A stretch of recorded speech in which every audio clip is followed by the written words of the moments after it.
Alright, today I'm going to be teaching you how to make a workout.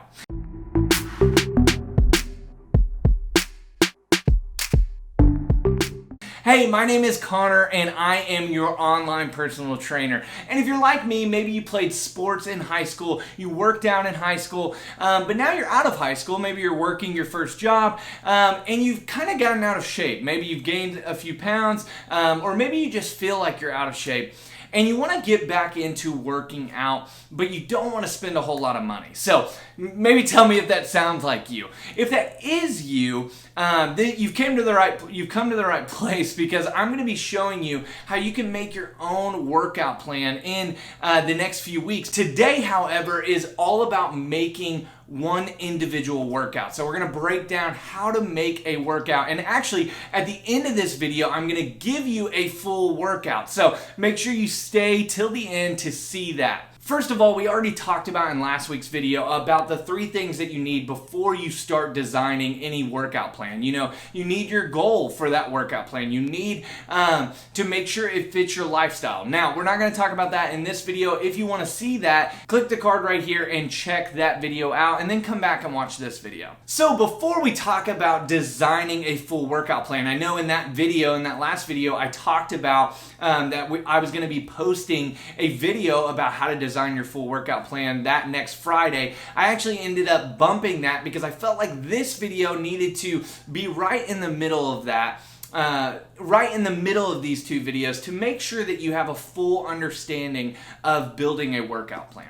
So now that we're done with all the logistical stuff, let's talk about your workout. So we've talked about how you need a goal for your workout plan, but you actually also need a goal for each individual workout. Now that can also mean that you need to have an idea of what muscle groups you're going to be working out. So for example, you could be working out one particular muscle group a day. You could be doing specifically legs, or you could be doing specifically chest. Or if you're doing like a push-pull leg split, like we'll talk about in next week's video, you could do chest, shoulders, and triceps on one day. Now that's a goal. That's going to be your bones to your workout. You'll know that, hey, I'm not going to put squats in this workout when I'm trying to train chest, shoulders, and triceps. But also, you need to know what your goal is for each individual workout when it comes to how many reps you're going to be doing. Are you trying to go for muscle growth here? Or are you trying to build strength? That's going to determine how many reps and how many sets you are doing for each exercise. So now let's get into how you actually build your workout. First of all, you need to start with your warm-up. Now, your warm-up needs to do exactly that. It needs to warm your body up. Now, this doesn't need to be long. 5 to 10 minutes will do the trick. You need to start. You could even start with something as simple as jogging, or getting on the bike, or doing some jump ropes, something that gets your body temperature up. But you could also do things like dynamic stretching that will loosen your body up and get you ready for the work at hand. Now on to the meat of the workout, and that's going to be your exercises. So your first 1 to 2 exercises need to be compound exercises. Now, those are exercises that use multiple joints, like, for example, squats, deadlifts, bench press, shoulder press, rows, pull-ups, things of that nature. They use multiple joints. For example, squats, you're using your hips and your knees. You're using multiple muscles like your hamstrings, your quads, your glutes. These exercises need to be at the front of your workout, because these are the exercises that are going to be using, you're going to be using the most strength on these exercises, and you're going to be using a lot of energy to do these exercises. So you don't want to do these at the end, because you'll be so fatigued, and you won't be able to lift to your max potential there.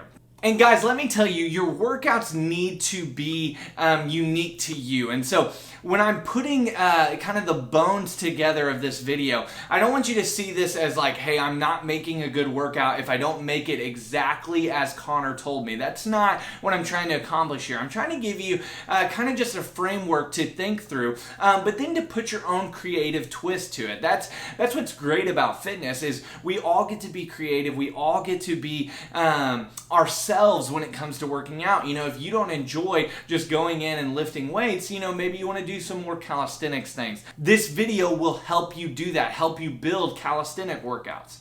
So next up, after you do your compound exercises, you need to do some accessory exercises. And these are typically single joint movements. And you really want 2 to 3 of these exercises. Most of the time you're going to be doing a little bit higher reps of these exercises. Take, for example, that you're doing a pull day. And on a pull day, you are, and not like the summertime pull day, but a pull day in the gym, meaning that you're training your back and your biceps. So these accessory workouts, say you started with deadlifts and then you moved to pull-ups, and so those were your 2 compound exercises, and now you want to move on to some accessory exercises. So you may start with some bicep curls. These are single joint exercises that are using one muscle group, your bicep, and you can do a lot more reps of these because you're lifting a lot lighter weight. Then maybe you move on to something like a single arm row. Now, a row is a compound exercises, but using that single arm, you're not going to be doing as many, you're not going to be doing as much weight, and so you can throw these in as an accessory exercise as well. Then you may end on some hammer curls. Again, isolating those biceps as your accessory exercise.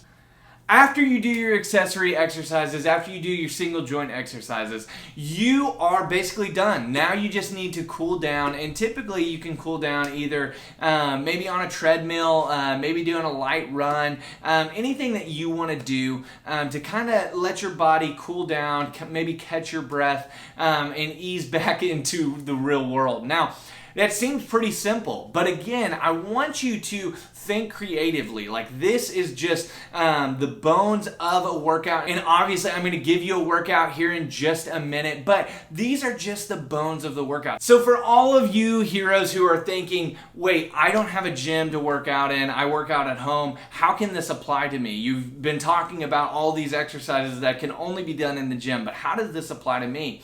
Well, actually, you can do all of this at home.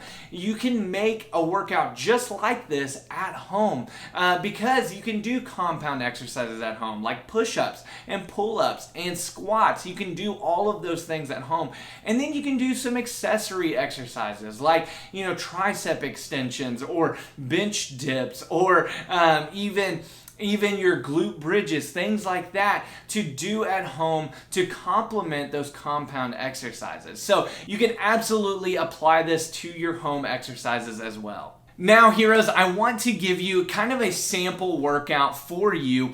So on the screen here, you're going to see this workout, and it's going to be a back and bicep workout. We talked about that earlier, but it's going to be a back and bicep workout, and I wanted to give you 2 variations to this workout. So first of all, I wanted to give you a weight room version and a at-home version. Not only that, though, I wanted to also give you a version where you're going more for strength, so you're doing lower reps but more sets, and then I wanted to give you a version where you're going more for muscle growth. So that's going to be your mid-range sets and your mid-range reps. So those are your 2 workouts. I wanted to give you those variations. If you like those workouts, I would love to hear about it in the comment section below. Make sure that you subscribe to this channel, because next week we're going to be posting our full-fledged how do we make a workout plan video. That's going to be talking from everything about your program design, what different splits you need to do,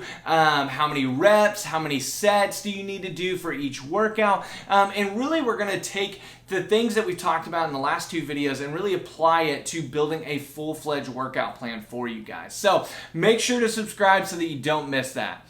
Anyways, heroes, that is it for this video. I hope you enjoyed it, and I'll catch you in the next one. Later, heroes.